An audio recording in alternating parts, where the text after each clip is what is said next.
Hello, I'm Carolyn Cord, Chief Marketing Officer at Adara. Let me start with a thanks to HSMAI for the opportunity to share what we're seeing in the marketplace. For those who aren't familiar with Adara, you might wonder where our data comes from. We have over 270 consumer brands that share their data with us, including some you likely recognize: United, Marriott, and Singapore Airlines. We have a lot of data. We typically see over 14 billion searches a year and almost 1 billion air and hotel bookings. We're able to get quite detailed on transaction behavior, as most of our 1 billion profiles have on average 30 data points per profile. We've made our daily trend tracker available on our website. These insights have been developed by Adara's brilliant analytics team. Of course, you're welcome to reach out to them if you're interested in custom reports and insights. Over the last few months, we've been focused on summer travel, and the most popular destinations have been very consistent. What's your assumption going forward? More of the same, or will there be some surprises? It turns out that the surprise is Boston, as it cracks the top 5 most popular destinations for the first time this summer. In our latest analysis of hotel bookings made between July 15 and August 15 for trips taking place the last half of August and Labor Day, we detected this shift for Boston, likely due to its proximity to beaches such as Cape Cod, as well as its draw as a college town.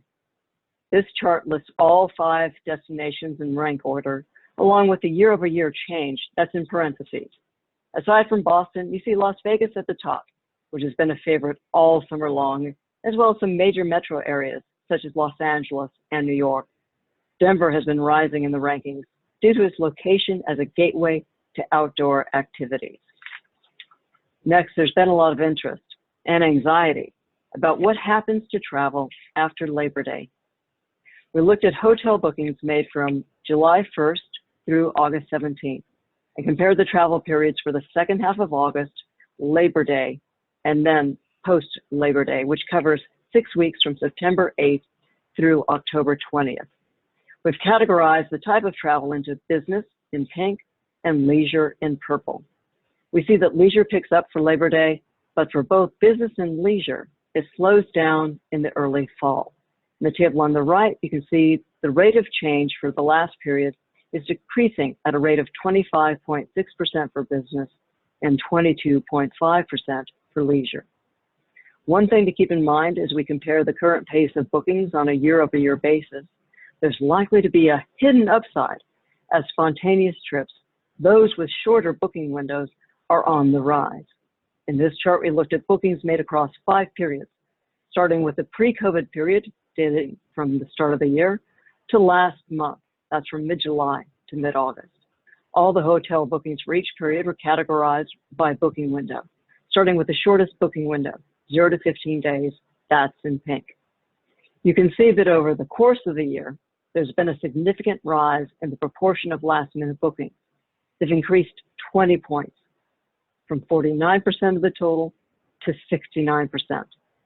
The takeaway, while the year-over-year booking numbers are down for the fall, there's a good chance we'll ultimately see those numbers improve. For our last insight, we'll look at shopping behavior. We've seen some dramatic changes over the course of the year. While there was a big bump to the search-to-book ratio during the height of COVID and then stretching into May and June, more recently we've seen it return to a more typical ratio. That's about 12 to 1. Now that's still elevated comparing to the beginning of the year, which is just over 10 to 1, but you can see the trend is reverting back to the norm. Consumers did a lot of aspirational shopping during periods where they were more restricted. As those restrictions relax, people are becoming more comfortable making decisions.